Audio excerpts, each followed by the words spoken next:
Hello again, everybody, and thank you for joining Kim and I today on Franklin Radio. We are here to discuss all things wine with you. How are you, Kim? I'm doing all right. How are you? I am excited, Kim, because today we have a very special guest joining us from Bordeaux, France, Mr. Gerard Patafora. I always have to watch how I say it, Gerard. I want to thank you for joining us. Gerard is representing bluewine.com, a website we discovered. How are you, Gerard? I'm fine, thank you, and thank you for having me. Oh, we enjoy this because this is a topic. Kim and I are always looking for trends in the wine world, and bluewine.com was all over Newswire and wine business articles about your site, which is dedicated to wine and spirits documentaries. Can you please tell us, Gerard, a little bit about yourself and the company? Okay, so I'm French from Bordeaux, and I'm also Canadian from Montreal. But I live in Bordeaux since 2006. I mean, I was working in the wine industry for years as an e-commerce manager, so selling wine online. And I'm passionate about wine. And at that time, we were also producing a lot of small clips, video clips for Facebook, social media to present all the supplier we had, the wine merchants. And thanks to this experience, we decided to go further about videos, contents, and documentaries, film, everything about wine. So it started as a marketing endeavor and then sort of expanded from there? Yeah, I mean, in the past, we had this experience as a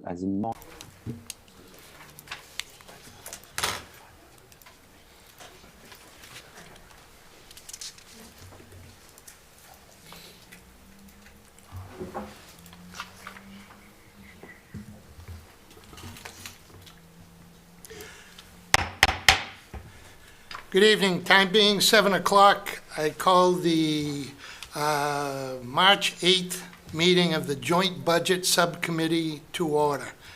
Please pause for a moment of silence.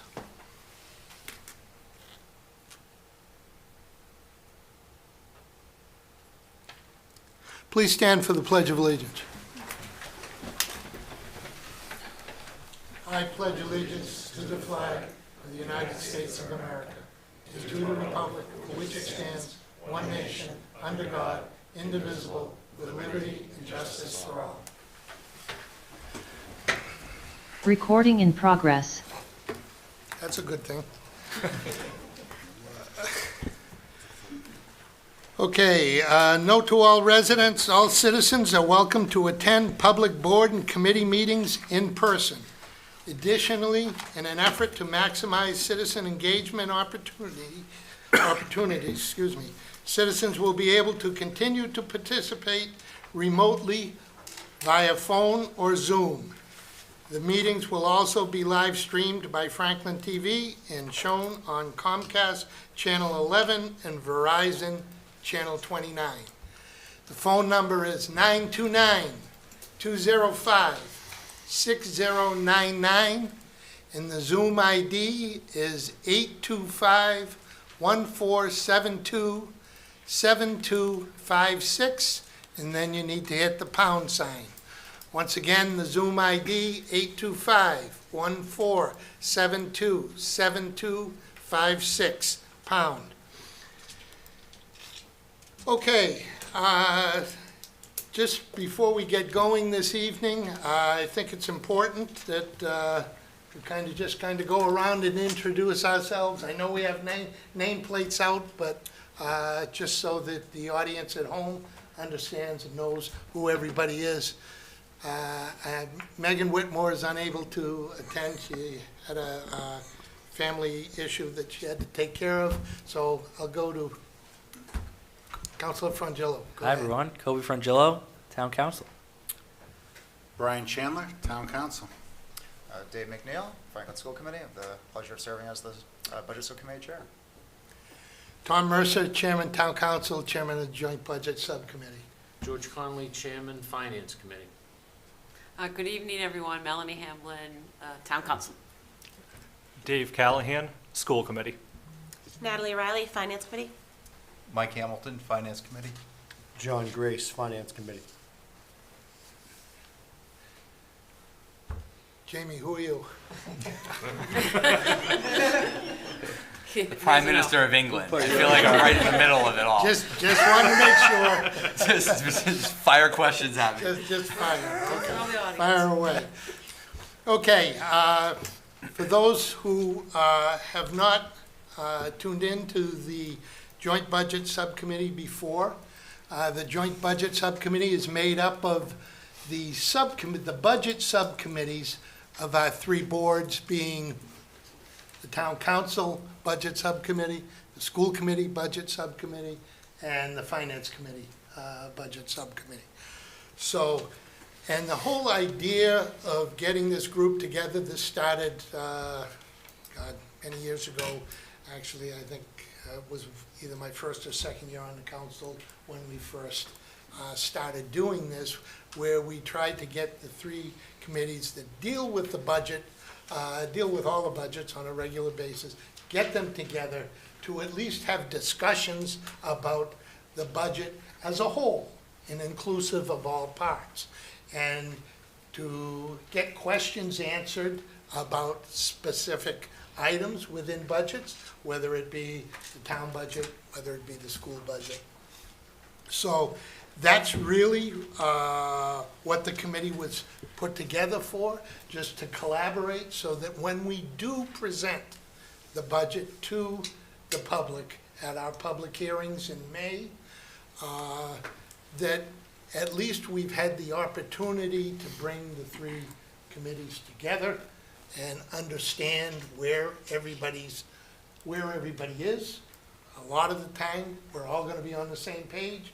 Maybe sometime we're not going to be on the same page, but at least we will have had the opportunity to discuss and understand why we may or may not be on the same page. So, with that, what's your name? Jamie? Jimmy. Yeah, Jamie. Jimmy. Yep. Jeremy. You want to do a quick lead-in? Sure. On the charge or the? Yeah. On the charge, yeah. So through you, Mr. Chairman, through the committee and the folks watching at home, you can go to the town website, franklinma.gov, and you can follow along. Just put in the search bar Joint Budget, and you'll get there. The charge got approved. It was one of the council goals this year. It got approved about a year ago right now, actually. And it's just, I think it outlines, some basic, simple goals that are probably achievable, of trying to promote collaboration. Look, we've already done that tonight. We've mixed up the nameplates. You're all sitting next to people you don't normally sit next to. You're not in the seats you normally are at, which changes the vibe a lot and gets people talking. In fact, I was just sitting here observing the fact that everybody was talking to other people they don't normally talk to, at least at meetings, which I think is kind of cool, because hopefully we get to build those relationships.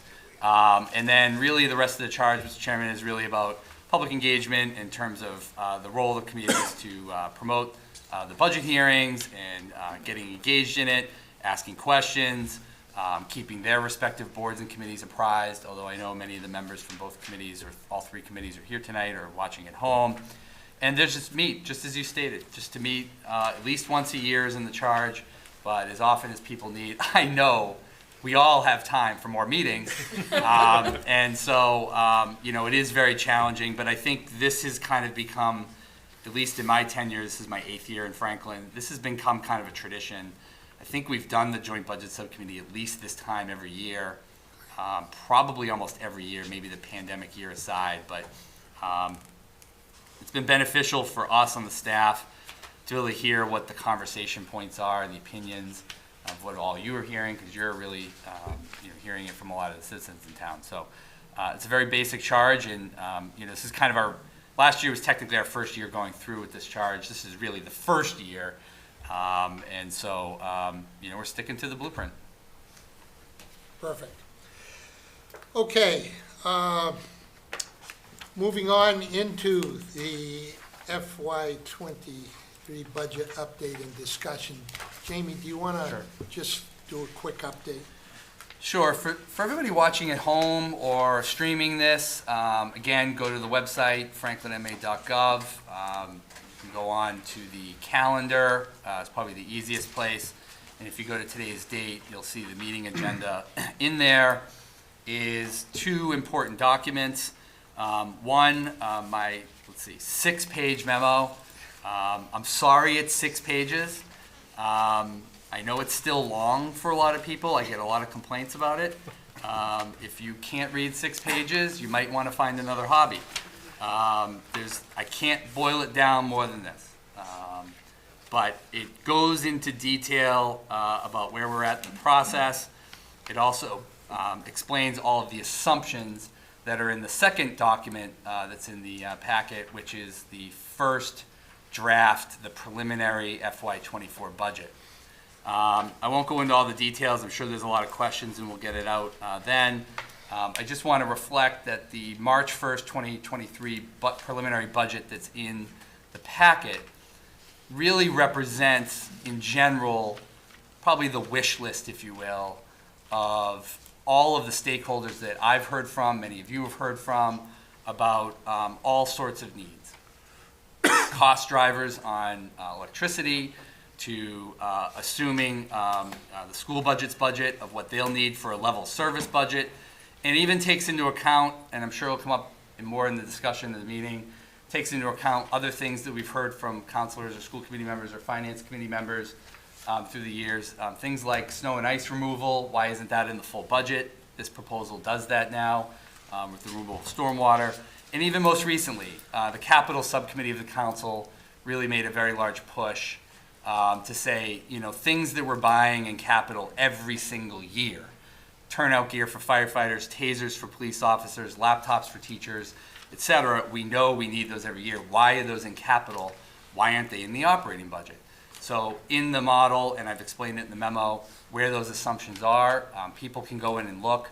The bad news is, while that sounds all good, and it is really good, don't get me wrong, the good news is that people do want a lot of services.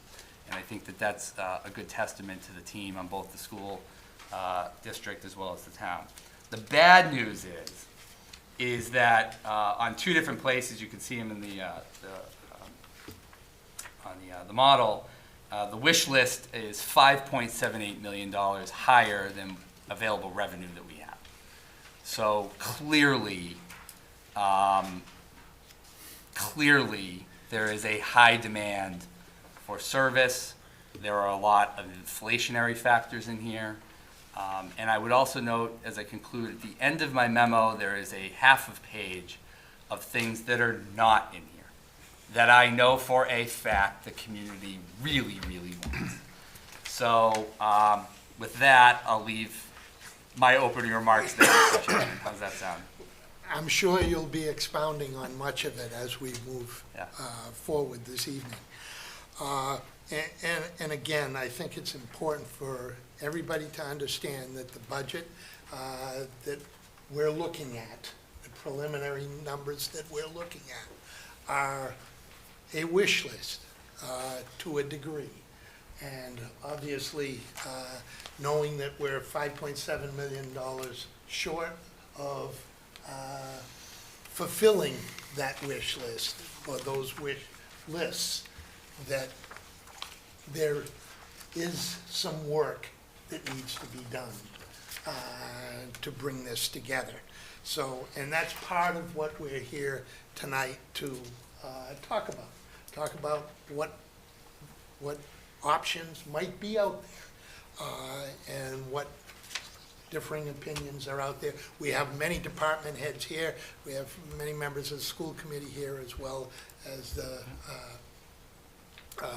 municipal finance department, as well as the school finance department. So I guess before I give off to everybody else, I'll ask a couple of easy ones, just to get us off onward. What are the biggest cost drivers in the budget, Jamie, in FY24? Through Mr. Chairman, to the committee and the folks watching at home. So on page 3 of the memo, I have a couple pages on expense assumptions. So, 70 or so % of the town budget roughly is salaries, benefits, personnel. So with the tax levy going up 2.5% every year, due to Prop 2.5, at least on the municipal side, the personnel budget's going to go up 2.5%. That's 3/4 of your budget that's already gone up 2.5%, right? That's already meeting your revenue projection essentially for the year. So that's a fairly large cost driver.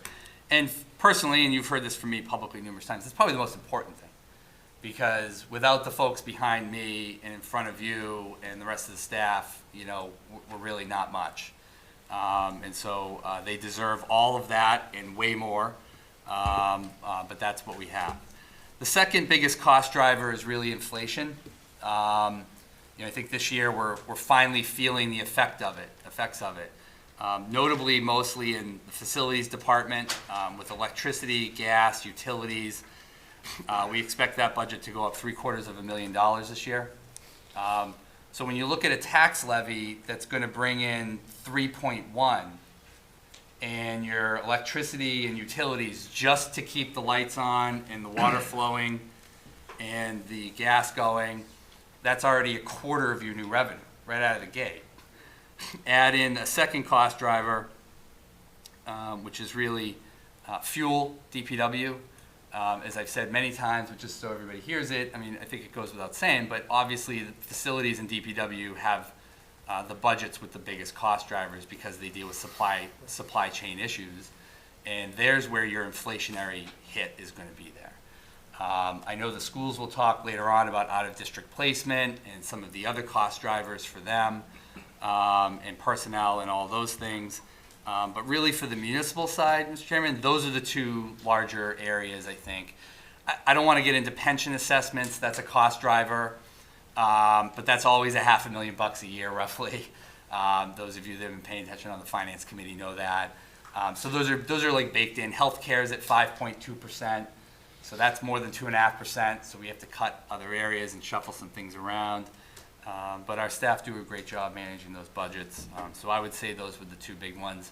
And I would end off by saying the third cost driver from my seat, as I file the budget on behalf of the town charter, obviously the school district budget I've written in here, kind of no matter what way you want to manipulate the numbers, whether you assume a 7% increase, you assume fees go up or whatever, there's really the school department in general at a 4.1% increase or $2.9 million. That's almost our entire new tax levy capacity together. So I'll just leave it there because I just think even those factoids, when I say them, feel shocking. That's a lot of money. That's a lot of cost driving. I know things are going up, but we just can't do it all. There's just no money. We just can't do it. So those are probably the three biggest things, Mr. Chairman. Thank you. Thank you, Jamie. Just because it's a pet peeve of mine, and I started this long ago when we started this joint budget subcommittee, is I hate the word sides. Yeah. I hate municipal side, I hate school side. We are one town, we are one community. So if you can remember to use part, so that the municipal part of the town budget and the school part of the town budget, I would appreciate it because I think it sends a much better message to the community. Just a pet peeve. Okay.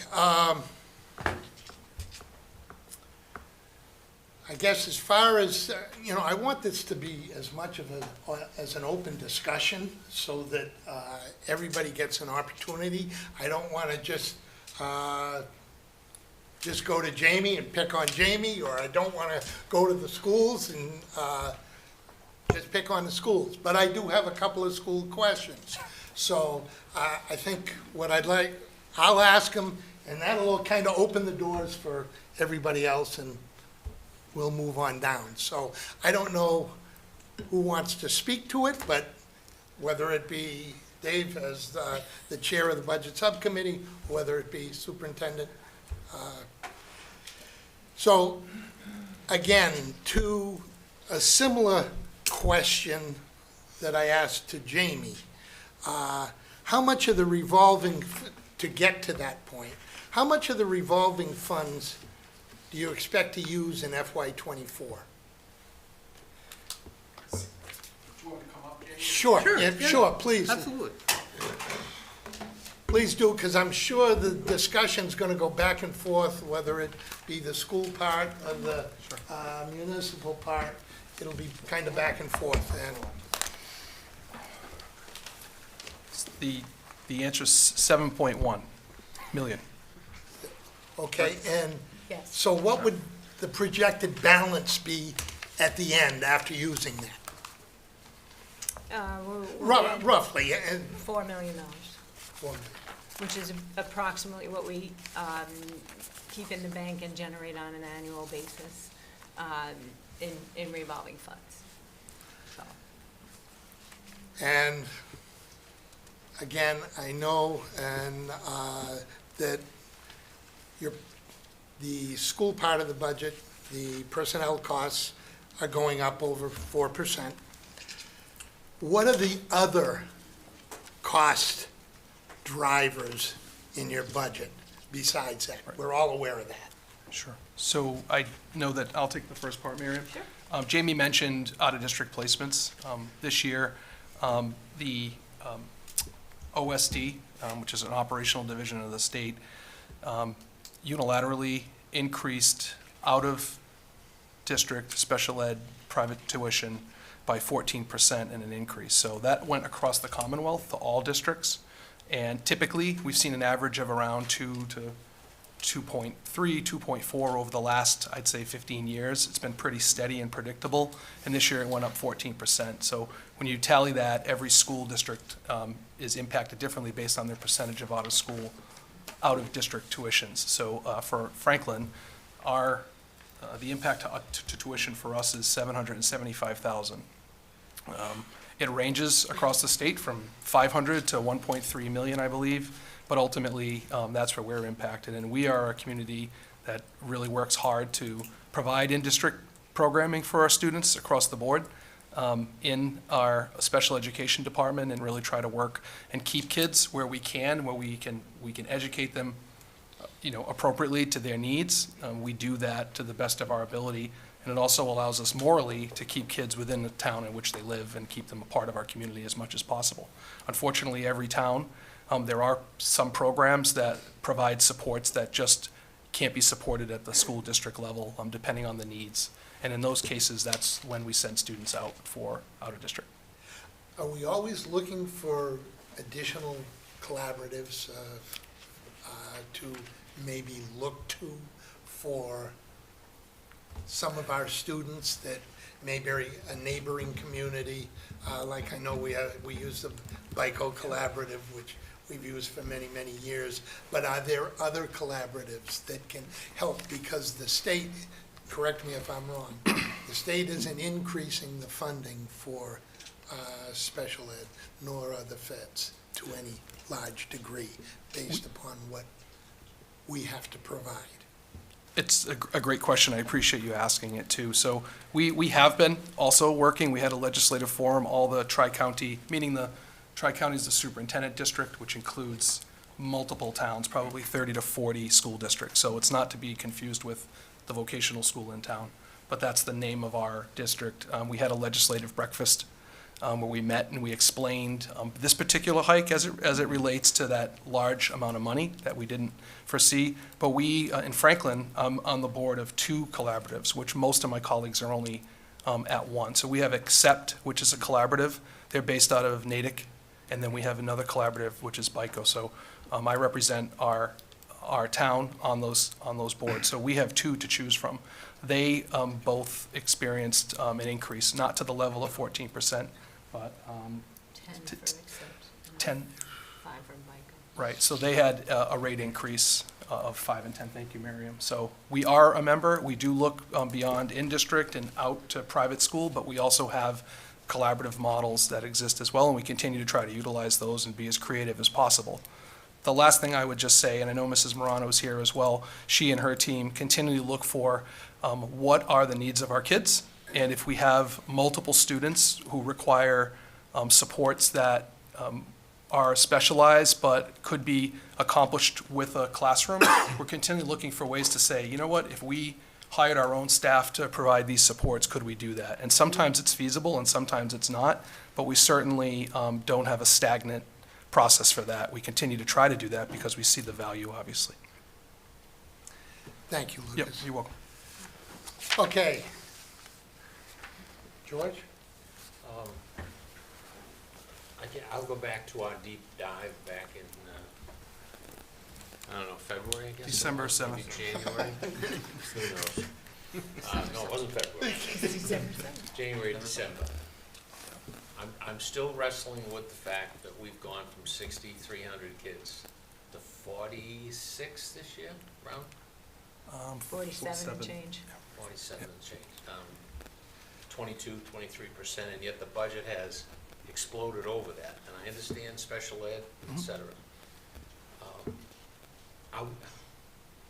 I look at the police and fire departments back there, and they went and got creative to absorb it.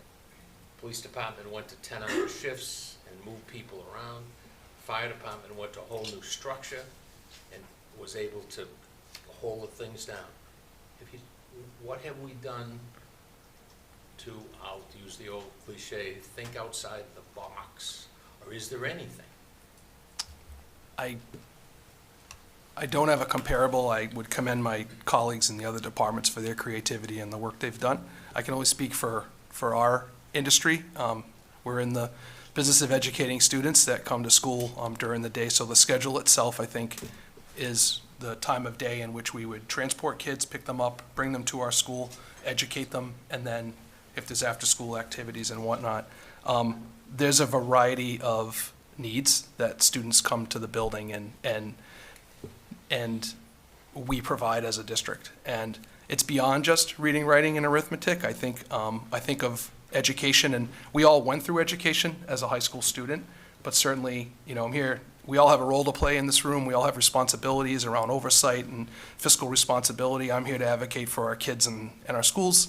And I would say that on any given day, there could be a middle school student who enters who maybe has experienced trauma.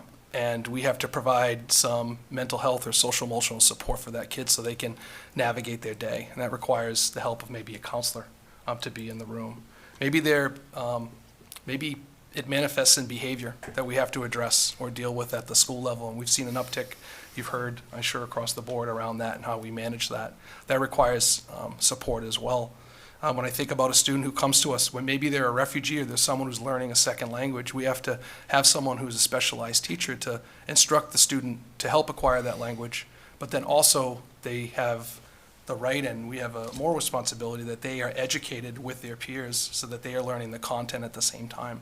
You could have a student with a learning disability, not in a specialized program, but has a specialized teacher who's designing that instruction. They're on a plan, but they're also in a classroom with a teacher that's the general ed teacher, and they're needing support that we provide.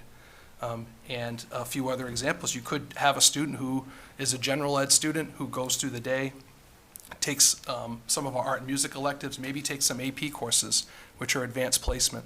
So we offer 18 of those across the high school as opportunities. And then attend an after-school club because they want to learn about podcasting or journalism.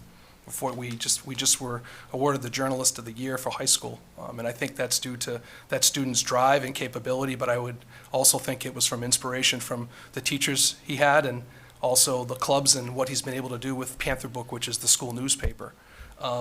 And finally, I would just mention, you could have someone who's in one of our specialized program getting educated by a teacher, and educational support personnel is assigned.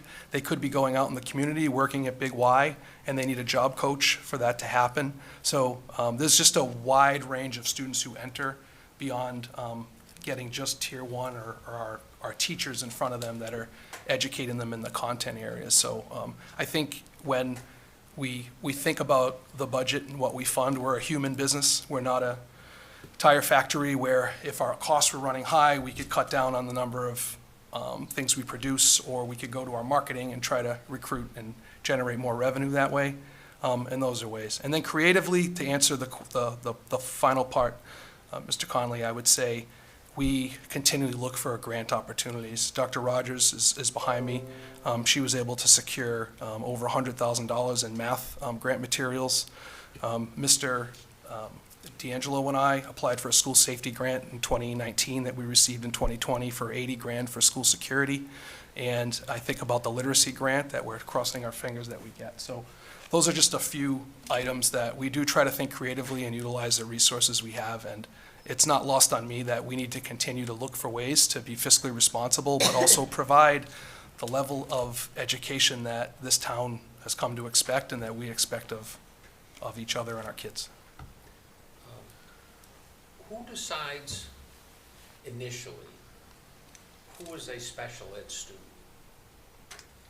Who moves them from the regular classroom to the special ed and decides that somebody's got to go to, I think we send one young man to Lawrence or somewhere up there, right?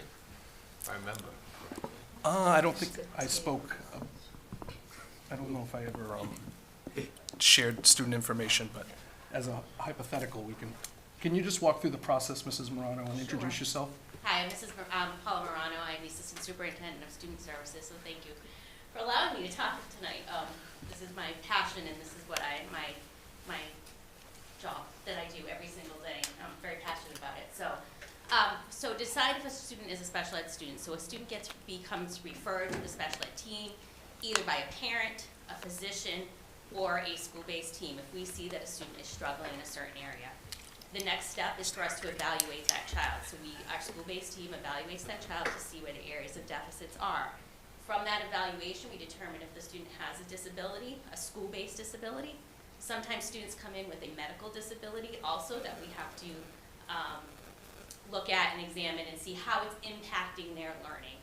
If it is determined through the team process that it impacts their ability to access their curriculum, then we recommend a specialized, individualized educational program. So it could be as minimal as consultative services with our school adjustment counselors or our specialists like our OTs or PTs or special educators, or it could be being supported in the general ed classroom, or it could be pull-out services.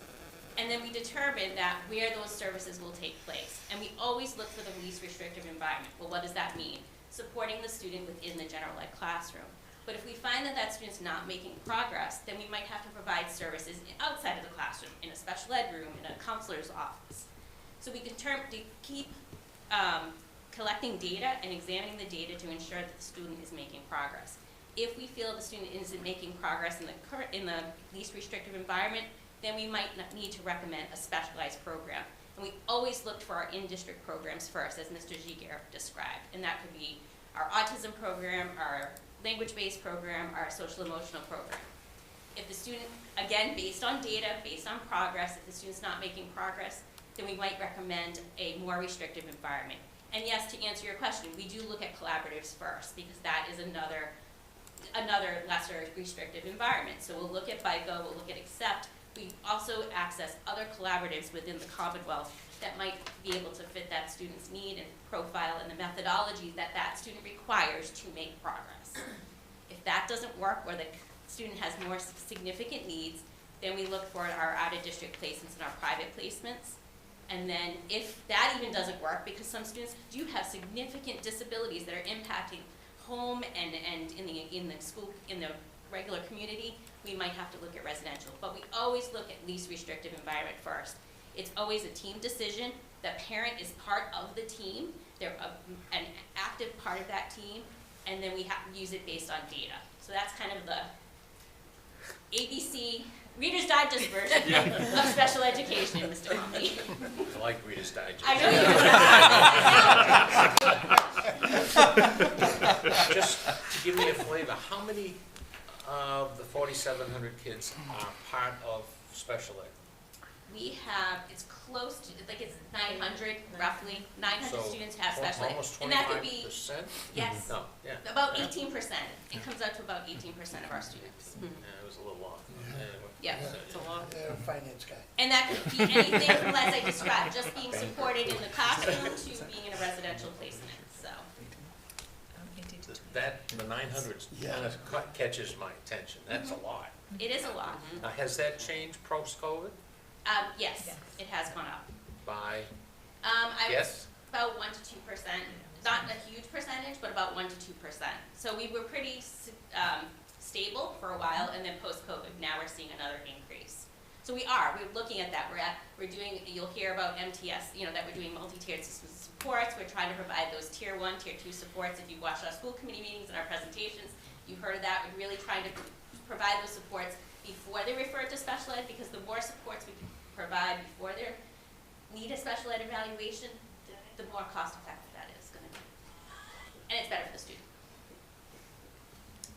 All set for now, or you get more? I'm on a roll. All right, go on a roll. I would expect nothing less. And I've forgotten my question. Age, does it?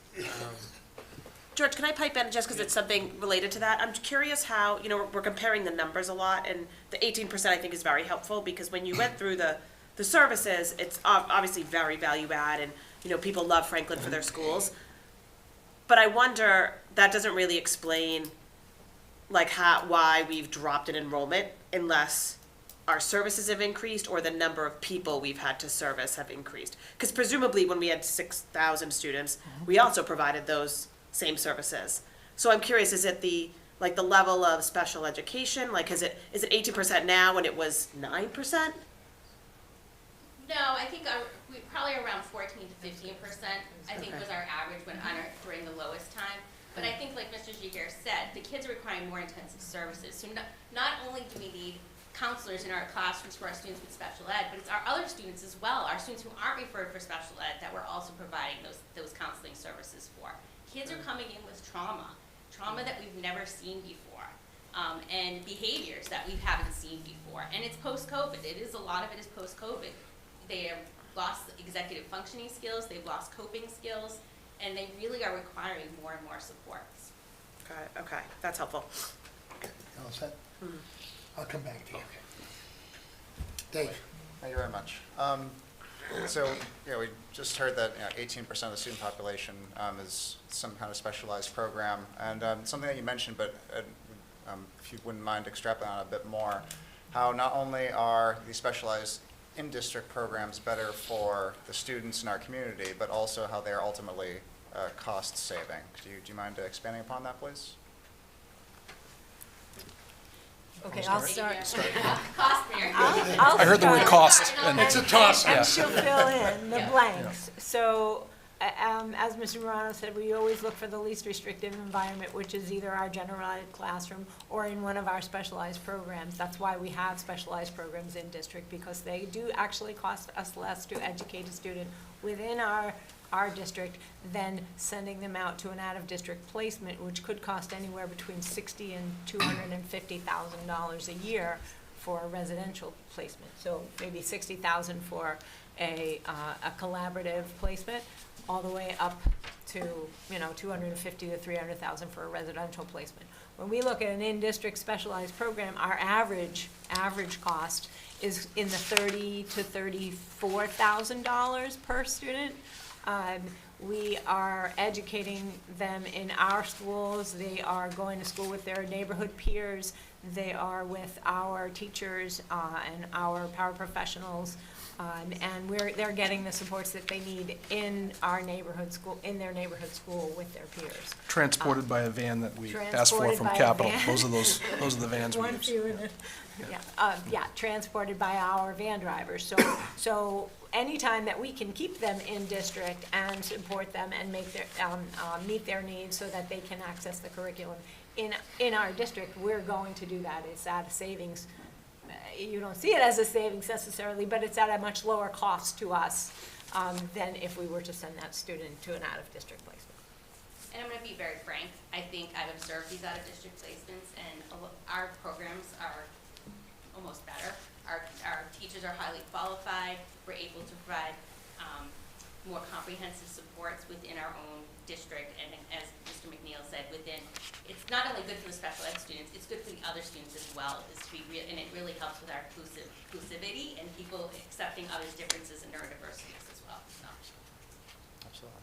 you mind just repeating those numbers one more time? You said 30 to 34,000 for in-districts? Yeah, On so average, and about- what's the average for out-of-district? Average in district is about 30 to 34,000. Out of district could be anywhere between 50,000 to $300,000 a year. That's the Plus- range plus of school transportation. tuition. Plus transportation. Okay, Right. so that's a significant difference. And so investment in these specialized programs really is Right. very cost-saving on the back end. Thank you. Thank you, Dave. Anybody else? Is there, Mike? has there ever been a program where we've had someone who was out of district come back into district? We do. We try very hard to bring our students back to Okay. district. I think last year we brought about 2 to 3 students back, and we're planning to bring another 2 to 3 students for hopefully next year. Just to follow up on Natalie's question, when you talk about other services, do we have any numbers on how many students engage with those other services and how that changes year to year? Like the emotional, mental well-being? I don't have that number with me, but we could definitely get that number to you Okay. for sure. Like students receiving like counseling support Yes. as opposed to Yeah. like. Yeah, like numbers of Yep. Yep. students. Do that. Counselor Chandler. Through you, Mr. Chairman. Hi, thanks for coming. Actually, thanks to all the department heads. I see all the department heads came, everyone but one, so we're doing good. Let me say something good before I ask a couple tough questions. Just so you know, during the capital budget, I did try and take 10,000 from the fire department for your school van, and I got defeated. So, we're working on, that could come from the snow and ice, maybe, Mr. Town Administrator. That's right. All right, so I'm working hard on that. Now,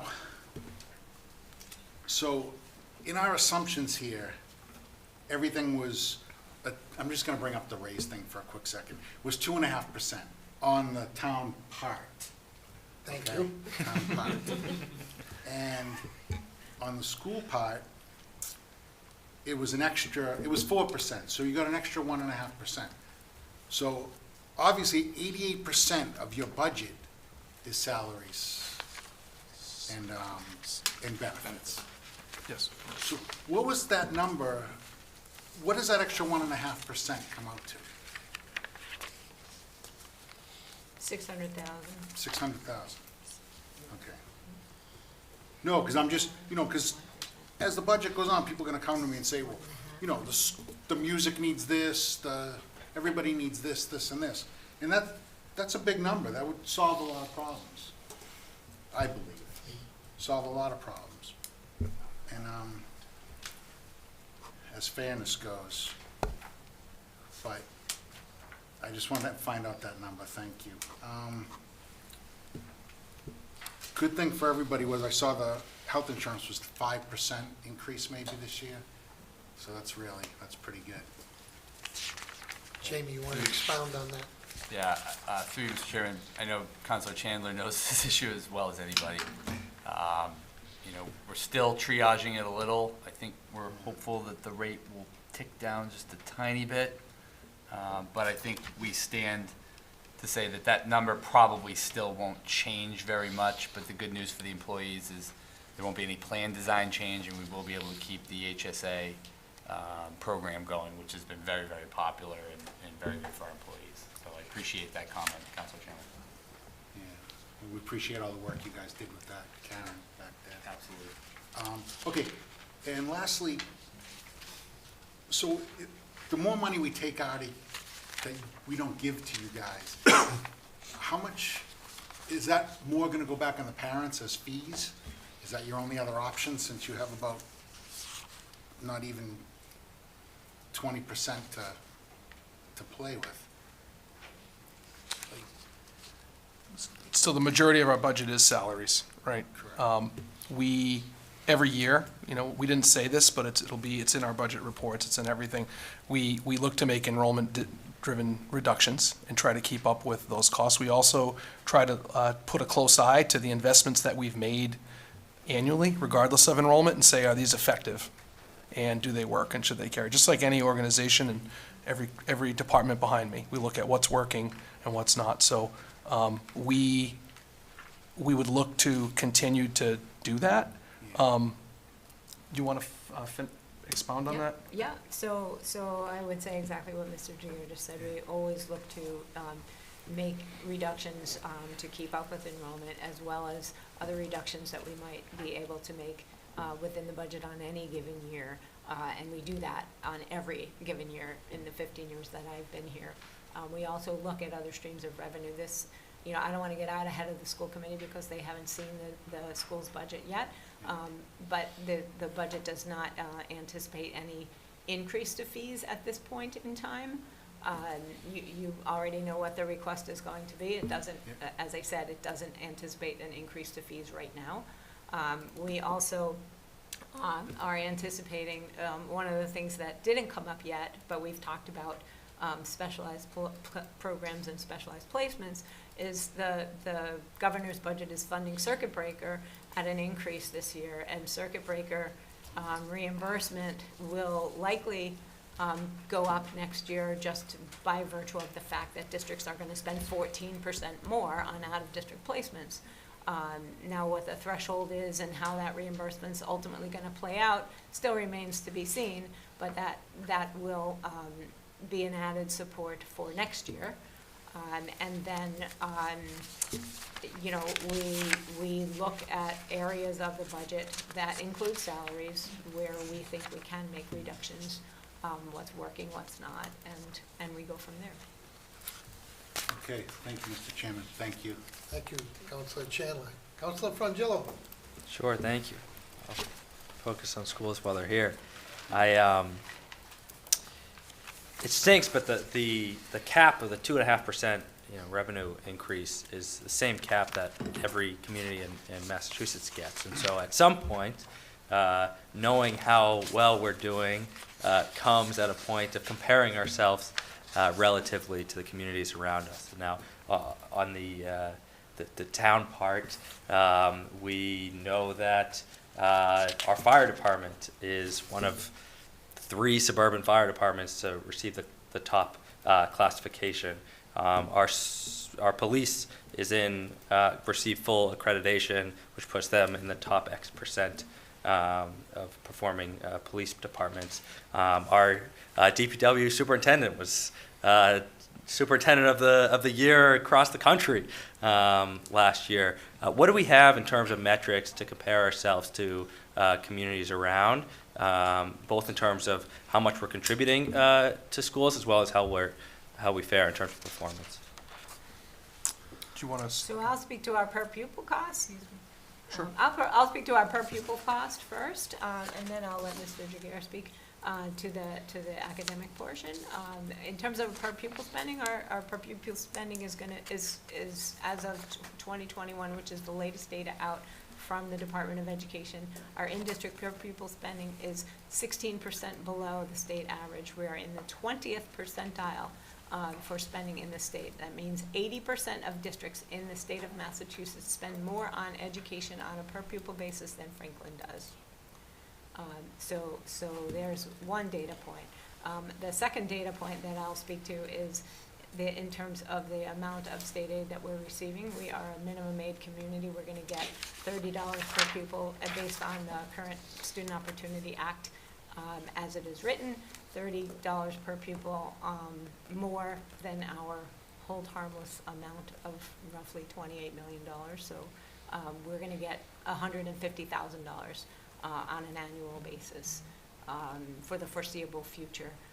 We're getting $11 million more than we should be getting as a community because of where how the formula plays out for us in our community. And in the next several years, you will see that the formula will require the town to contribute more towards the foundation budget than it has in past years, because that's just how the formula works. The required contribution for the town will continue to go up. We're at about 72% right now in terms of how much the town has to contribute towards the foundation budget. So just a couple of data points for you. Academically, I know historically people have talked about student performance across the board. Franklin, we've done very well as a community in that regard, not only with the state testing, but we look at some of the college admission testing that occurs, and those are just two academic metrics. I would caution folks when they read the paper, when you see like the top 50 schools and whatnot. I think there was an op-ed recently on that, and it had to do a little bit with funding and how schools are supported. So I don't want to overspeak to that thing, but that is another area where you'll see like states will rank schools and whatnot. But I think those are That is to say, we don't typically come in the top 50 rankings. We've been in the past, not anymore. Not anymore. Not anymore. Athletically, obviously, the Dalton Award winners, where you have the most wins of any combined varsity athletics. You also look at the state championships and whatnot. Our theater company competes. They just competed this weekend, this past weekend. Did very well to move on. So they have competitions just like every other type of program that's competitive. You've heard of our DECA program, where we continually do well. Our math competition, our mathletes, if you will, do very well competitively. We have a stellar music program. We have mock trial, thank you.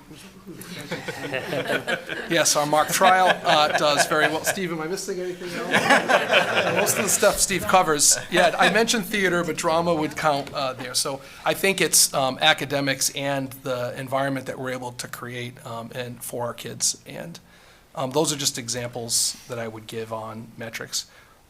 No superintendent of the year accolades. I've only been doing this a few months, but I don't anticipate that in my future. But ultimately, all kidding aside, I think, I'm going to be careful here.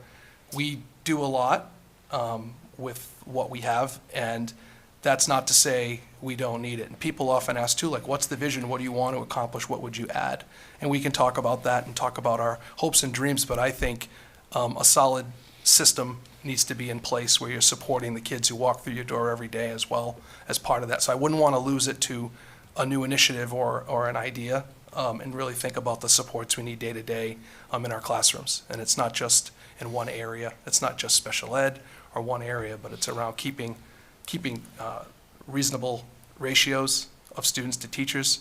The research shows the most important thing you can have is a high-quality teacher, making a solid connection with a kid. And if you think back to your educational experience, if you think about a teacher that had an impact on you, what has done for your life, I think that's where I would try to make sure we focus on as we kind of go through this process. That's very helpful. Sorry if you had something on that. Yeah. I do have a follow-up. Through you, Mr. Chairman. Lucas just said a lot of things there at the end that were very poignant, and I think it was a perfect bridge to the municipal part of the coin as well. He said, we do a lot with what we have. And I guarantee you, the chiefs behind me, the DPW director, senior center director, library director, everybody, that is exactly what they would say. The chief of police is going to say the town of Natick has 90 cops, and we've got 50-something. And we do probably better service than they do. And the fire chief is going to say those other towns have X amount of firefighters, and we still became ISO 1 because of the commitment of the team and the character and the culture that we have. The DPW director is going to say the same thing, and I think that's where the bond and similarities are. That's why you see a $5.8 million deficit, because the demand for service is huge. And as I've consistently said over and over, the tax levy in this town is not Needham, it's not Natick, it's not Milton yet. If you want to be that place, that's what you need to do. It's the tax levy. There's no fee, there's no assessment, there's no utility, there's no big, there's nothing coming out of the air that is going to somehow magically amend Lucas's statement from we do a lot with what we have, which is kind of a statement of pride that we are able to achieve at the level we have despite the money that we actually both are all getting in the banks. Our metrics, and I'm sure the chiefs and Brutus and everybody can dig down a whole nother level, they're both going to have record-breaking call volume this year. fire department's going to be over 5,000 calls, and the fire department's also going to be the highest level of mutual aid calls. We're not almost just good for Franklin, we're almost a regional resource by some metrics. I think the schools would probably say a similar thing. I hear the success of the academic achievements, the Dalton Awards, all the things that Lucas just said, and it kind of mirrors the town, right? Things aren't bad here at all. In fact, things are really, really good in Franklin. And we have to have a tremendous amount of pride for what we do have and maybe be a little less grumpy at what we don't have. But recognize where we want to go is going to take a tremendous amount of collaboration. It is going to take all of us to work together to figure out what that strategy is to get to that next level that I think the community and all of you are hearing and the community is kind of desiring. But the money is just not going to be there to do all of this stuff that people want to do. And so when we look at metrics, I think Brutus could come up and probably give a speech about road miles and park maintenance and mowing lawns and the increase in trying to get contractors for snow and ice removal. He calls it blood money for a reason, because a lot of people don't want to do it. And it's hard to get good people in. And the quality of snow and ice removal, it may sound something that's like taken for granted, but make no mistake at how hard those guys are working around the clock at night in the middle of storms and how hard it is to drive a truck to get good snow removal without hitting mailboxes, as few as possible, and not crushing the curbs and other things. It does take a lot of skill. It takes a lot of experience to do those jobs right. So, I mean, if folks want them to come up and go into more metrics, I'm sure they could, but I think when I look at it more just view from 30,000 feet, I see the call volumes. When the power outage was out and when the cold was here a few weeks ago, there wasn't a member of our department in the station. They were out all day long, all night, 24 hours for 2 days straight, dealing with emergencies in houses. And I think what you're hearing here is from a special education status, from a needs status of mental well-being, on the schools, I think you're starting to see some themes here that the community is looking for a lot more services. There's a big demand there because people are in need and they're looking to us for assistance. So I'll end there, Mr. Chairman. If anybody else has any comments, they're obviously more than willing to come up. Thank you, Jamie. You still have the Thank floor. you. And I do fully want to put a pin in the revenue piece. I think that's I think that's the largest piece of what we need to talk about as we look at this budget. Just while we have schools here, we're going to continue to focus on the school expenses. I'm going to ask you to compare yourselves to others as best you can. It's cool to hear that research backs up my intuition, which is that the quality of teachers is the single most important thing in terms of student performance. Do we have a sense of how well we do, both in terms of attracting and retaining teachers? I mean, how much money is going into finding new teachers and filling gaps? Are we paying enough to have them stick around, and are they good? Well, as an industry, I think we faced some challenges along the way of hiring and finding qualified licensed teachers. There's been a shortage. I think I read in The Economist, it was 575,000 educators across the country left education after the pandemic. Since then, we've had students continue to go through college and want to be teachers, and others who've joined the field from career switches after the pandemic. And we struggled. We provided updates. If you may recall, if you tuned into school committee meetings, we would talk about we have this many openings. We have 5 openings left, and we're 4 and 1 and 2, and we were able to hire the teachers that we needed. But between July and July and September, I think we hired for positions that we had open, I think about over 125 positions that we filled, that were positions that we had in the budget. So we actively recruit and try to retain. I do think, when we look at, post-pandemic, one question I asked everyone that we hired or people who were leaving, we always do exit interviews. What's the reason? We try to get that information, and most times it was, I am leaving for either one or two reasons. One, I'd like to live closer to where I live. The pandemic and the shutdown and all of that kind of reframed how I see my work, and I no longer want to drive from, Brookline to Franklin. I'd rather live out in that area and do that. The second was there's a lot of openings because of the exodus I talked about, and I can do that same job, and I'm going to be closer to home, and I might be able to get a better salary in that particular way. So I think those are things that we faced. I know other districts have faced as well, but we really work hard based on the reputation we have to try to brand. We are attending job fairs. We're signed up amongst us all to get out and try to hire and recruit really, really high-quality people, because I think it makes a difference from the drop. When you get somebody in that you've hired that can come in and do the job on day one, that's always the goal, but it's been more of a challenge recently. I don't think we're the only industry facing that, but certainly we're one of them. One more? Sure. Thank you. Just because it's come up as a notably large expense in terms of per pupil expenditure, the special education component. 18%, frankly, is higher than I thought it would be. Do we know how that is relative to others? And what are effective strategies for keeping someone from entering the special education programs, if that's the right terminology? I apologize if it's not. Yeah, so again, I'll start, and I'll defer to Mrs. Morano, but I think 18% is pretty close to the state average. I think we're a little higher than that. The state average could be a little bit lower, but I think we're closer to 22, 23%.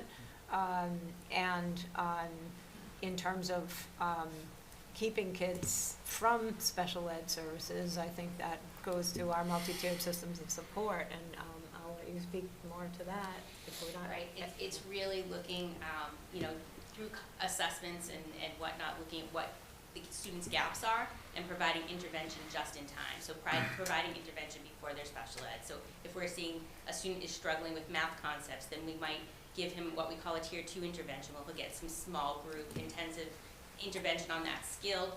Once he shows progress, okay, he's back in the classroom, right? And we're providing those supports, those interventions and supports before they're referred for special education. So right just in time in the areas that they need. So, which then requires more staff, because we need interventionists to provide those little supports, and then that they can, return to the gen ed classroom, or within the gen ed classroom, we're providing those supports. So it's constantly examining the data and providing those just in time supports. So if a student has a lagging skill, we're all learning fractions, and I'm struggling with that concept, and maybe there's a few, maybe Kobe is as well, and Mr. Conley is as well, and where we're going to be pulled for intervention while during a flexible block, so that we don't miss the classroom experience in real time. We get the skills we need so that those gaps don't continue.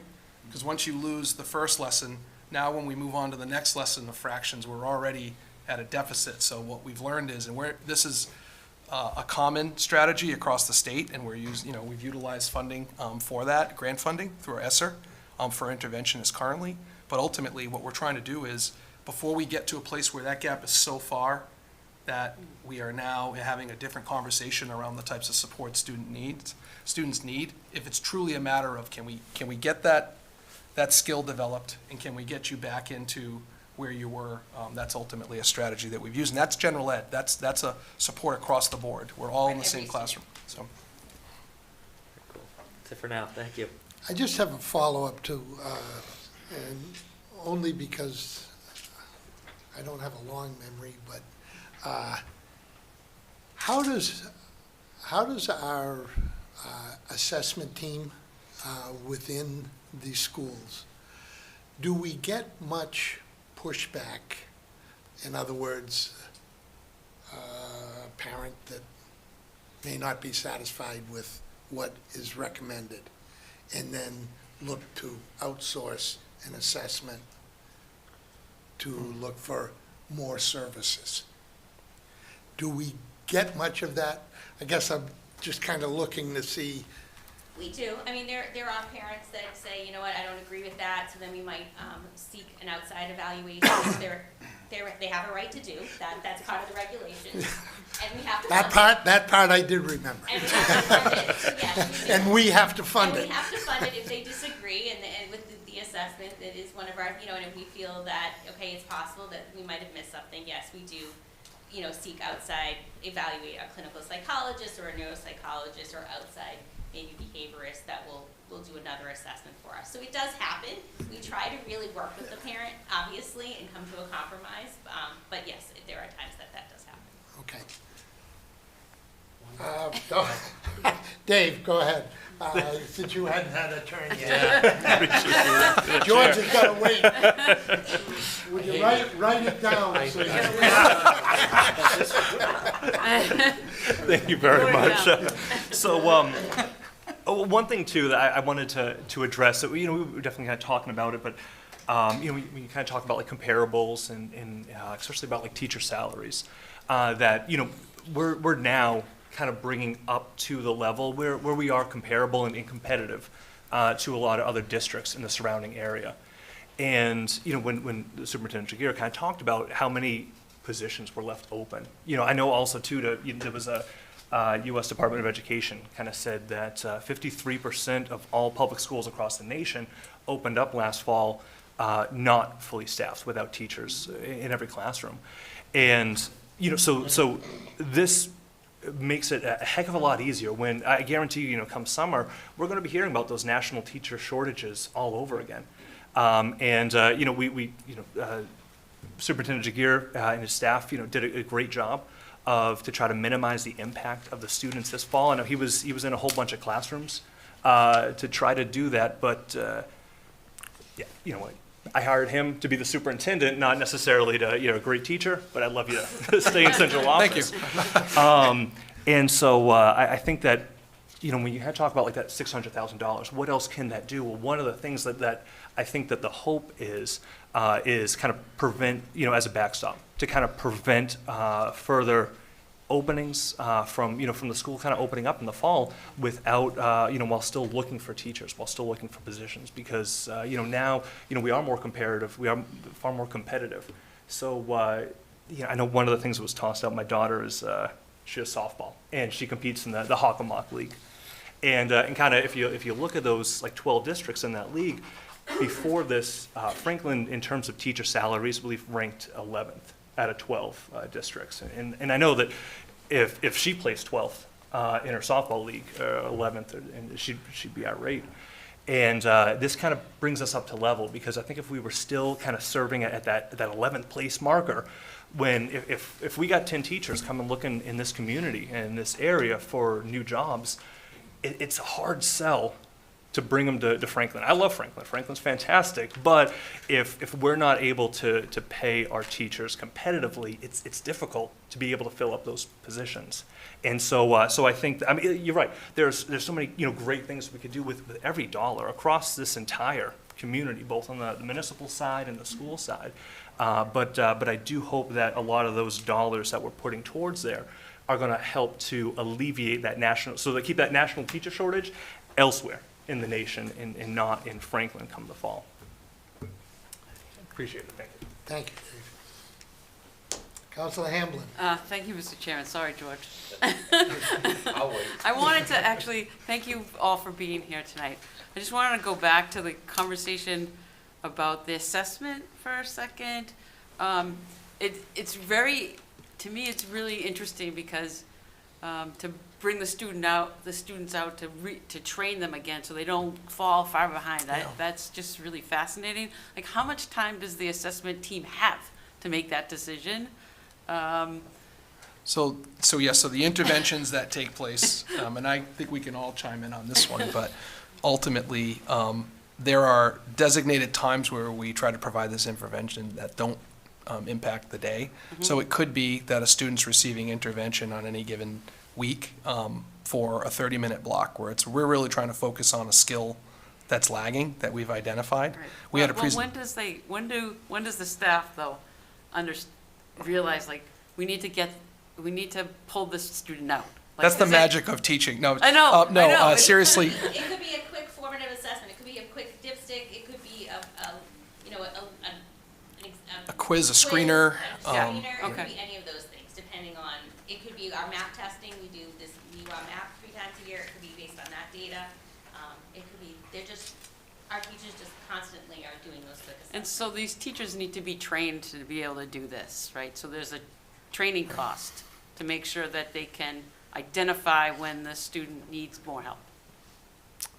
Is there training for that, or they're just awesome teachers and Well, really I think like it? part of the profession is to understand and have formatively assess in real time, and then, summatively assess at a test, like we would have Right. known. So I think both are happening every day with students. But Mrs. Morano brought up a good point. When we talk about these tiers and where students fall in any given area, we do have universal screeners that also look. So it might not just be math teacher notices fractions are a struggle for these 5 students, but it could also be that we've done this screener in the fall, and we've recognized that there are some gaps in these particular areas, and we're going to focus on those lagging skills with those students and then bring them, get them the intervention they need, so it could be more systemic and planned. So, And our curriculum leaders within the buildings will also look at that data. So our reading specialists, our math CETs, will look at that when we do those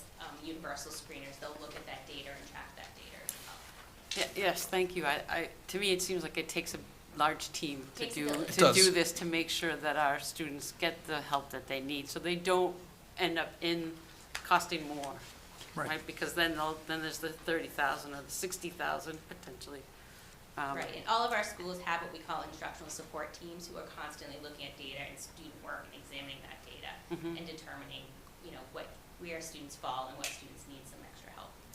can I just add one more thing, Ms. Yeah. Hammer's? And I know there's other questions.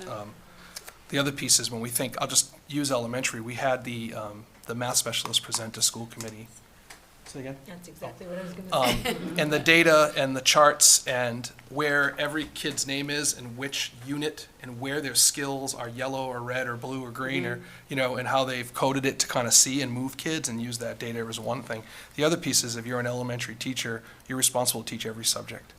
And without a specialist who's a math specialist who can go around and help and assist and make sure you're trained, so you know how to screen, you know how to support kids. It's part of that system idea, right? The system that we need to support the work. So just to kind of elaborate a little bit. Thank you. I would assume that, as Dave mentioned, how we want to keep the teacher, what was it, the national teacher shortage away from Franklin. I assume that there's a huge cost with hiring people as well. I know, there's the training involved to get people into the system. And so, do you know how much so you hired 120 teachers at the beginning of the year? Through the spring and the summer. For that? I think we have employees, just like every department here tonight, that vet and interview and have teams that we put together and make recommendations. So I think that's part of the work of an administrator, is ultimately to work with fellow teachers and specialists and put teams together to do that. So I think, I don't know if that's an additional cost driver. We are members of School Spring, which is a education website like Indeed or something like that, to that effect, where everyone can go to find information. Some of our administrative positions we need to post out more broadly in other areas, but I don't know if I have an answer. Do you have an answer for that? Yeah, there's a cost of mentoring as well, because some of our new teachers get mentors assigned to them, so there's a cost there. And then if there are specialized pieces of software or platforms that we're using to train new teachers with those types of platforms, there are costs sometimes involved in that. And I would also say to Mr. DeGuer's former point that the math specialist came before the school committee at their last meeting and provided a whole lot of that data that you were looking at in terms of how they got to that point and how they identify a student. ahead of time, and it was really a phenomenal presentation, and for me to say that in 15 years that I've never seen math specialists come to a school committee meeting to make that type of a presentation, I was really impressed with that. Nice. It makes things more efficient too, right? It does. Yeah. It does. Which is a good thing, because you don't seem to have enough time to do everything that needs to get done. I have a question again about the hold harmless. I think a lot of people get confused about that. So I just wanted to make sure that we all understood, so that there's this Chapter 70 funding is up, instead of $10, it used to be $10 a student, is that correct? And now it's gonna be $30 extra dollars? So, yeah, so the minimum aid per pupil is $30 according to the Student Opportunity Act, okay? So Chapter 70, the State Department of Ed is going to identify an amount that they feel is an amount that is necessary to provide an adequate education to the students of Franklin. Then they're going to decide how much Franklin can afford to pay based on its wealth and income and property values. They're going to take that first number, the foundation budget, subtract what Franklin can afford to pay, and backfill the rest with Chapter 70 aid. So when you actually do that math, that number comes out to about $18 million. The reality is we're getting close to $29 million in state aid, because we've been getting in the $29 million up to this point. So they're not going to take away what we got, even though the formula says we're only supposed to get 17 million. So that's where that $11 million comes into play. Right, so and we're lucky then that we're held harmless. Well, I would also add to that, because we're receiving that additional Chapter 70 money, and we're also required to spend a certain amount on education, that's going to be our required amount to spend. So just because the state's giving us more, and they're also expecting us to still contribute what they expect us to contribute. So that's going to increase our net school spending, our required amount to spend to educate students in this town. And you said that is going to go up. It is going to go up. Yeah, it will. The required contribution will continue to go up to the max, which is 82.5%. Right now we're at 72%. So. And currently we're contributing more than we need to, correct? Currently we are paying, we are spending more than we are required, than our required net school spending. We're spending about $8.5 million more than net school spending, which is about 13% more. Which would on put us average, at the 82% mark? On average, nope. So there's a lot of metrics, and so the average district in the state spends 23% more on net school spending, I believe, overall, more than they're required. Okay. The districts in the state on average spend probably 42.9% more than required net school spending as of 2021. So we're spending 13% more than we're required to spend, but on average, districts in the state as of 2021 are spending 43% more. Okay. But yes, we are spending more than what's required. Jamie, you want to follow up? Through you, Mr. Chairman, I do. So the hold harmless dynamic is something that is one of those issues that will keep my hair turning gray. Mine too. We're both almost there. So all of us. These jobs too. All of us. Yeah, I know. Jamie, better gray than. Touche, boss. Touche. Great informational exercise. I mean, this is all very important to understand. Chapter 70, as Miriam knows, is known very well by very few. It's a very complicated formula. The whole harmless piece, we were talking the other day, and Miriam, and we'll give her credit for this point, which was extremely valid, because I've been through it before when I went in the legislature. When things start going south for the legislature someday, this is where unfunded mandates come in. This is where circuit breakers get cut. And hold harmless aid gets pointed out by lawmakers in districts that have too many kids They go, wait a minute, why are we paying towns that don't have any kids? So that 11.2 million number, and as Miriam eloquently said, as you keep on raising up the required spending, the ice gets thinner. Okay? The ice gets really thin, and you're walking on very thin ice. If you fall through, there could be big trouble. So this issue of the tax levy and spending is also setting up the town to fall through the ice. This is a real threat. Do I think it's going to happen this year, next year? I hope it never happens. I've been through this before, that when state budgets start going the other direction, now they have a great rainy day fund, maybe they'll be able to make it through for a while, but at some point, the public needs to understand that hold harmless aid, and we will try to keep it quiet. But I can assure you, if we keep it quiet here, Senator X and Rep Y from other parts of the state that are in districts like Hopkinton or Needham, where they're having debt exclusions almost every year to build schools because they have too many kids, they'll know about the whole harmless aid, right? Because they're worried about their districts. Right. So people have to be cognizant of this point that Miriam's dynamic she just brought up. It just keeps getting harder and harder. The number goes up. That's also a signal to all of you in the community that's not really the financial trend we want to be headed in. And I know right now it's like, it's like, flushing your toilet. Once it goes down, you think you don't really remember what happens other than Brutus. But ultimately, this is the stuff that I have to point out. It is my job because someday that is something that could happen. And as interest rates and economics change, we don't know where the state budget's going to go. Second point, Mr. Chairman, I just want to point out, Chapter 70, state aid, local aid, all of those formulas are extraordinarily complicated. They boil it down on what's called a cherry sheet. So I'll do my DOR part.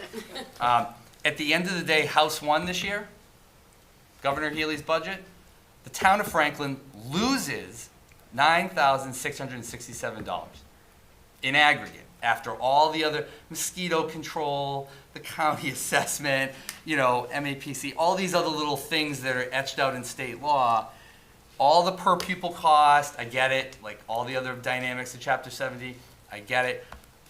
But at the end of the day, the town is losing revenue. Those will go up as the House of Reps and the Senate, up those numbers and stuff like that.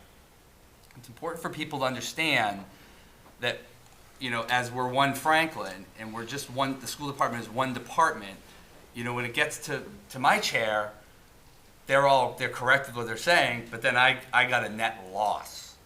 And one of the cost drivers, Mr. Chairman, that I didn't mention before, that wasn't in the model, that will be in the final budget, is the town of Franklin is now going to be on the hook for almost $6 million in the charter school assessment to pay for the charter school. Now, just to point this out, because we have to, when the charter school expansion opened, maybe 5-6 years ago, when they moved over to 300 Financial Place, the town of Franklin, correct me if I'm wrong, Miriam, I think was paying 3.7, 3.8, 3.9. So in the last 7 years, that assessment is almost double. It's $2 million plus more. So part of my fret is, are we losing students to the charter school? Maybe. And the formula is what it is. Senator Spilka, Rep. Roy, Senator Roush were all here at numerous legislative forums over the last several years, and all have tackled this issue, and we should be grateful and thankful, particularly Senator Spilka, who, when the Student Opportunity Act went through in 2019, she had Franklin on her mind. She bolstered special education and notably charter school reimbursements. Charter school assessment is a total loser for the town of Franklin. $412,000 is the increase over last year. You're almost at $6 million, and they still have seats available over there, and they're probably going to continue to add to them. So this dynamic with Chapter 70, it's great that the per pupil piece went up, and I'm with the MMA. And I'm sure Miriam would agree with me. I wish the MMA calls for $100 per pupil. Yeah. I'm on board. I thought the millionaire's tax was supposed to do this, and yet it didn't seem to make it into the budget. And so, I'm just sitting here letting you know where the breadcrumbs are, you know, because at the end of the day, the town of Franklin and the public school district didn't oppose the charter school expansion. And at the end of the day, they knew those kids were gonna come from Franklin, and were gonna go over there, and you were gonna have a more competitive environment, and it was going to put the town of Franklin Public Schools in a bigger pickle than they were outside of Hold Harmless. Not trying to be shock value, I'm just trying to tell you the facts. Thank you. I was surprised you didn't put that in your cost driver comment. And I didn't have to ask that question. He There you answered go. it for me. Thank you, Jamie. Thank If you, I Mr. may. Chairman. Thank you. I'll give up the floor. Okay, thank If I you. may. Counselor. George, you ready? My questions have been answered. Okay. I'll tell you what the point was. I hate measuring against that per pupil thing, the 17,000 or whatever it is. Because I have it in front of me. Yeah. The top school in there is Provincetown. They spend $41,300. And you look down, Cambridge, Martha's Vineyard, the charter school there too. Minuteman Regional, Wellfleet, rich communities, or small, like the Cape communities, they're kind of weird things. But it's a bogus number when you compare that number to what you get, I guess is my point. And it's a meaningless number in my mind. Thank you, George. Probably this might be an unpopular comment, but I do believe I need to at least put it out there. As we've all heard, we have revenue issues. And going forward, not just this year, but the year after and the year after, that we need to be thinking about and planning for. And what do we do? How do we fund the services that our community is accustomed to getting and receiving? And I'm just going to throw this out to the schools as I was looking at enrollment and just thinking off the top of my head, where there isn't much. But if you look at enrollment, 2008, we were 6,400, 6,300, whatever the number was. We're now at 44,000 plus. And we're not losing students, we're dropping students by 100 to 150 a year annually. That's been the trend. It appears to be the trend going forward, as Jamie alluded to in his summary. I look at that and I say, okay, if we're looking to the future, as a community, as a total community, in 4 years, 5 years, that's an elementary school. That's an entire school that we dropped in students, which means, and I'm not, again, I know we just closed, you just closed Davis there. And I'm not saying you have to close another building and sell it. What I'm saying is maybe we're going to be in a position where to help us with some of this shortfall that we have coming, maybe there's another elementary school that we should be starting to look at now to maybe close. Now, I look back many, many, many years ago when Parmenter was closed for a number of years. Still belonged to the school committee, still belonged to the schools, but it was closed because we didn't have the students to fill it. It's not to say, I look at that and I say, well, we'd be saving on building, maintenance, upkeep, administrative team, all the things that were said when we talked about Davis there. I just think it is something that as a school department and looking at enrollment, sitting on the outside, and again, we don't have access to all of the things that you're looking at, but that would be something that would be on the top of my list because it doesn't affect anything. Doesn't affect the classroom numbers because you're dropping the students. I just don't, drops the number of buses. There's many pieces that could help as we move forward.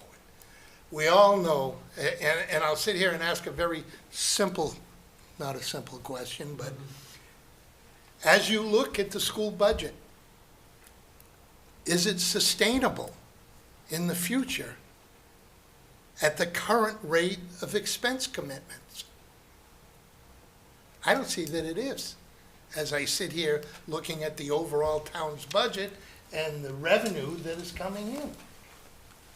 It's very difficult, and we as counselors have to sit in front of our community and say, okay, how do we best spend the dollars? And we look to the school department to come forward with the best they can do with what they have and what they need. We have the police department, the fire department, the DPW, all of these departments that, you know, are modestly increasing year after year after year. And the services continue to grow. If we are going to continue to provide the level of services, the municipal part of the government, of town government, and the school part of town government, we need to find another revenue source or other revenue sources because the current ones don't work and aren't going to work going forward. You know, sure, maybe we get through this year, maybe we get through next year, but looking down the road, it's just, I don't see that it's sustainable. That was more of a statement than a question. Any, Kobe? Cool, thank you. Now onto my larger pieces, although certainly schools take up a large piece of the conversation. I think that I talk about this a lot. There are three things that we're trying to balance. Everyone wants to pay low taxes, to have high quality services, and to have low density and stay away from people. And it's very, very difficult to have all three. And so what we're talking about right now is the possibility of lowering the quality of services. And that is one possible path to making this all work, right? We can continue to cut the school on, and then we'll just have smaller schools, and we'll get down to lesser schools, and we'll become a retirement community that just has less things going on. We'll have more rural services, so it'll be, you know, less quality roads, less quality sewer and pipe, and we can continue to go in that direction. Everyone is off on their own thing and on their own town well, and, you know, with fewer kids in town. That is one possible road that we can go down. It's not the road that I want to go down, although I am okay if you agree that that is the road that you want to go down. The other two levers that we have are taxes, and I do think that we need a serious conversation about whether it's time for all of us in town to contribute more than the 2.5% to help pay for some of the services that we all enjoy. But the last piece is a piece that's often forgotten. We get our revenue mostly through property taxes. And we add to our revenue and ensure that you all get to pay lower taxes by bringing in more in property taxes. That comes in two different ways. One is attracting more commercial although we know that it's really hard, that the number one driver of attracting businesses to town is having places for people to live in town. Most of what we're talking about is adding people, adding homes to town. Now, when we talk about what it needs to look like for us to add homes to town, what we've done for 30 years, we were the fastest growing community through the 90s. We just built out a ton of single family homes, and we guaranteed you, hey, you're going to have the highest quality water and sewer and roads, and we just spent a ton. And for that first life cycle of roads and pipes, we didn't have to pay anything. The developers built that, and now those are coming onto our expenses, and they're getting higher and higher and higher, and our expenses are growing. We can continue to add homes in that way.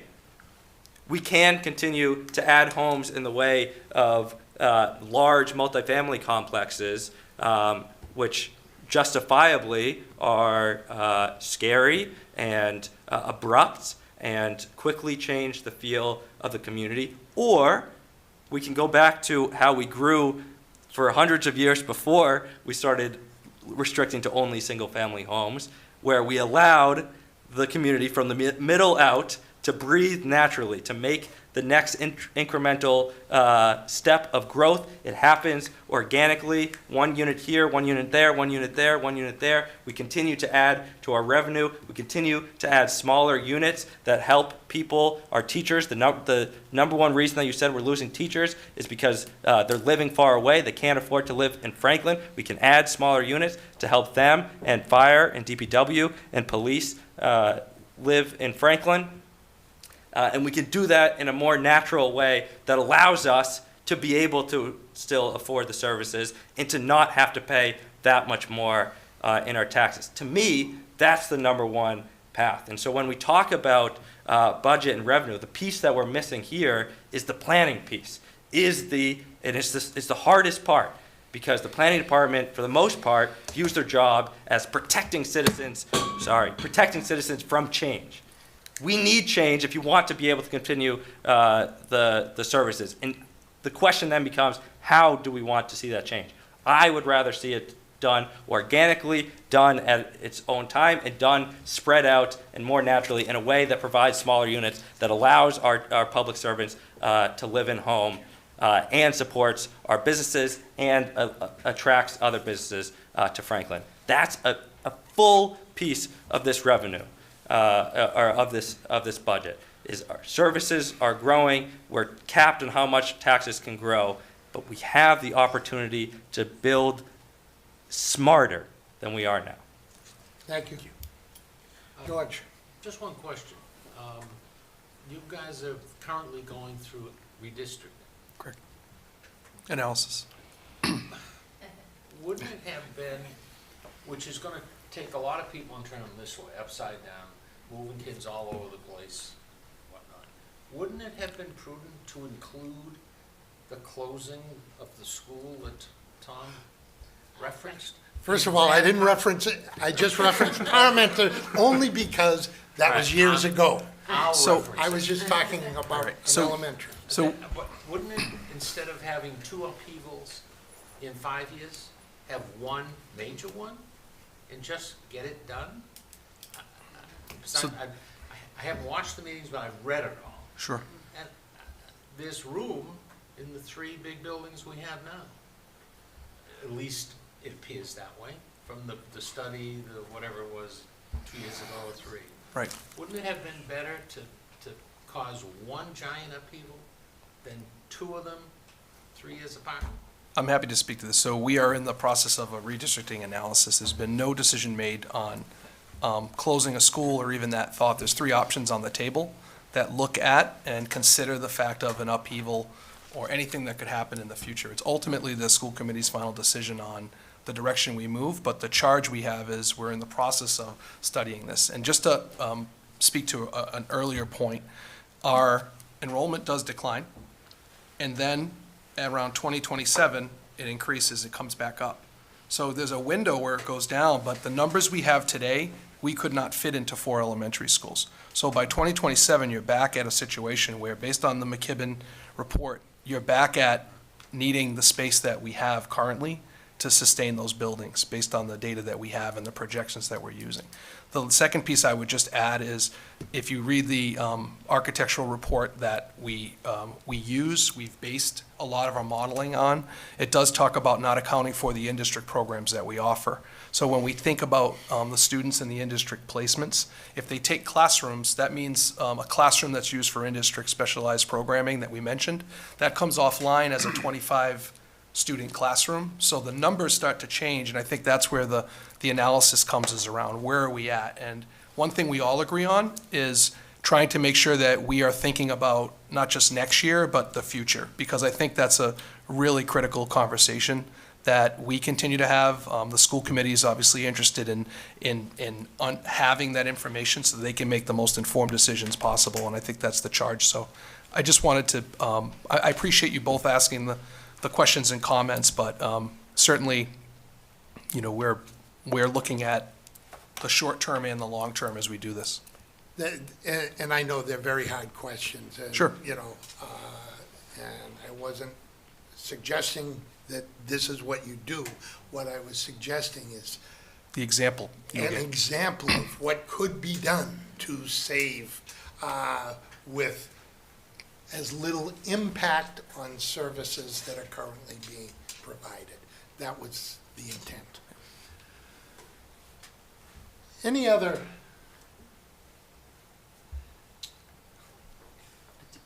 One last one. Appreciate it. If you can't tell, I'm wary of the over focus on further hindering our schools as the solution to balancing our budget. I'm worried that that is a potential race to the bottom, or at least race to a community that no longer looks like our community. We know that the number one reason someone moves to Franklin is the quality of schools. That's the biggest driver. I would say, you know, here's why the 20% number, the bottom 20% net school spending, in terms of per pupil spending, matters. I agree that it's a rough number. It doesn't fully take into account how much is coming from the town budget and all of this. But we're not talking about being the Provincetown or the Wellfleet. We're not talking about being number one. Even if you take it as the loosest of numbers, I don't think that we're in the bottom 20th percentile of income, and I certainly don't think that we're in the bottom 20th percentile of expected service from our schools. And so even if you say that it's something around that, we're not talking about, all right, are we number one or are we number five? We're talking about being in the bottom 20th percentile in terms of what we're contributing to the schools. And so if we continue to focus on further bringing that down, on further bringing down the amount of schools that we have, which disrupts the neighborhood, which accepts that we're going to stop building homes that people can afford to live in with students, we can go down that route, but it's going to look like a lot different Franklin than the Franklin that we've all grown up in and enjoyed. Thank you. Jamie? Through you, Mr. Chairman, I just, really quickly, I would just say that this has been an engaging conversation. I think, I hope everyone's learned a lot of new things. I just have to say respectfully to everybody, this isn't a strategy, okay? 2.5% is what you're gonna grow every year. The commercial sector in Franklin is very strong. We're a very attractive community from a commercial industrial standpoint. Across the street is a great example. 6 new businesses over there, a lot of them you can't get into, the Shed, Starbucks, whatever you wanna do. There's a lot of really good things happening. To Councilor Frangillo's anxiety or his points about what the future is in the school district and sustainability, the one good thing is that I think, as Lucas's point before, is, you know, we all do really great with what we have. As I pointed out before, to get to another level that people want to be, if you want to accelerate that pace, beyond 2.5. And each year, Lucas and I are going to triage our budgets with our departments and principals and save a little here, and we're going to cut a few things that we don't even have enough time to talk about, right? Because there's so many little things that go on in municipal and in school finance. But ultimately, culturally, you need, if you want to accelerate that pace of investment beyond what people are demanding, whether it's call volume for calls, for real public safety incidents. We just had one last week where someone opened fire with 11 shots on Washington Street. This is not just everywhere else in America. To the record-breaking fire calls, to all the demands on schools, all the stuff we talk about. At some point, this group or a future group, somewhere, somehow, people are going to have to realize that an actual, real strategy needs to be born. Aside from opinions, aside from hypotheticals, ideologies, and fantasies, an actual strategic plan needs to be put on the table or put forward to actually figure out this model. I do all the economic development for Franklin with our staff. I can't bring in more companies of various things to bring in more revenues like that. The work our team has done on all of the companies that have come to Franklin, has been, incredible. But there's only so much we can do. I know we're going to get started with a branding exercise soon and some of that stuff. That's great. But if we really want to be in a place, and we want to also make sure that the thin ice doesn't get thinner, particularly for the school district, without having an impact on other services like snow and ice removal or DPW or fields or mowing lawns or whatever, folks, elected officials, appointed officials, have to start trying to have a conversation about what is that ask, why is it there, how do you do it, and what are the strategies to it. And that, I have to say, in my municipal experience of 24 years, it's probably the hardest thing, probably the hardest and most challenging policy development we all do. So I know it's tough to get close to the rail. I'm trying to push you all a little more, get you to come back down to earth and just say, look, we can talk about all this stuff, but at the end of the day, there's no strategy, there's no culture developed that says we're all in this together and we all have to figure out what each other's going to do. With all respect to the school salaries, our salaries are the same. Okay? One of the biggest reasons why we're able to hire fire and police is not the salary, it's because we're not in civil service. But make no mistake, we are losing police officers. We've just lost 3 completely to public service altogether because of the wages. 3 police officers just left, 3 really talented people that were experienced, they went through all the academies. These weren't young folks. They left altogether. That same trend is going to happen for all municipal work unless we get those salaries up.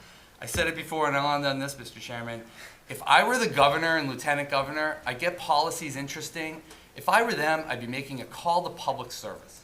Just like JFK did 50 years ago with the toughest job you'll ever love in the Peace Corps. We love what we do. I'm going to speak for you on that one. I know you do, and I know everyone in this room does.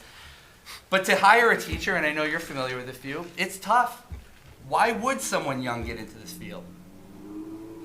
I don't know. Because you care? Because you get the bug? Money's not all of it. It's important. But from a recruitment and retention standpoint, we need more people getting involved in public service in general if we're going to keep this together too.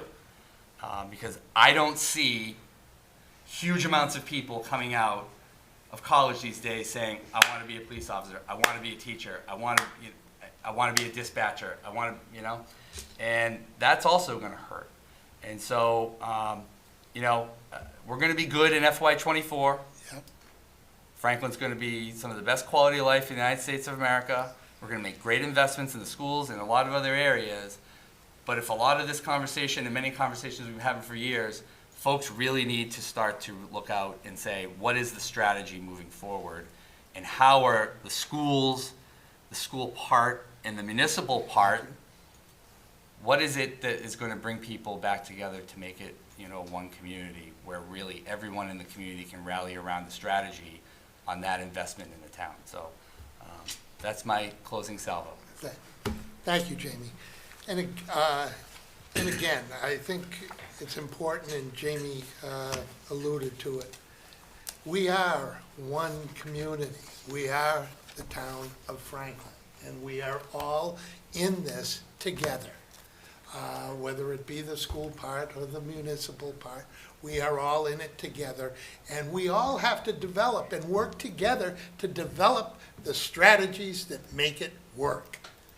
What are those strategies? Right now, I don't know. But I know it's something we need to be working on. And one of the strengths of, and I bring this up every year at budget time, but one of the smartest things this community ever did was build this municipal building and put the town administrator and the superintendent of schools offices back to back so that they could communicate and work together on a regular basis. And that's what we need to continue. I do feel that some of that over the last few years, for whatever the reason, related to COVID, whatever, we seem to have drifted from that. And I think it's up to us.